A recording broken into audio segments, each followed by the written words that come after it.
Kosovarët tash e disa ditë ka nisur përgatitjet për festën e vitit të ri.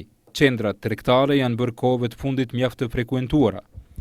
Është koha kur nuk ke mundësi të hysh e të blesh vetëm një artikull në një market të madh, por patin nga ata që e rritën koston e tyre të shpenzimeve, duke shijuar me orë të tëra arktim së bashku me familjarët e tyre në qendër. Për vitin e ri për fëmijë, blejna produkte shka që u pëlqen fëmijëve më shumë, Jem dalë në bashkë të sene për fëmije për vetëri, mëlla dardha pije, që të shkojnë. Po ma shumë ti përqendrohemi, sa kam mundësi produktet vendore.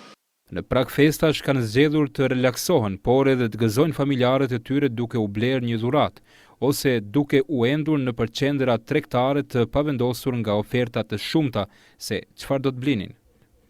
Edhe pse konsumatorët ankohen për çmimet e larta të produkteve që blejnë për ta bërë festën sa më të veçantë, prapse furnizohen me artikuj të nevojshëm.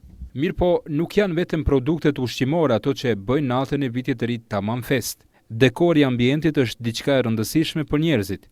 Pas bukurimin e shtëpisë dhe bredhit, sipas qytetarëve, nuk ka lezet kjo fest.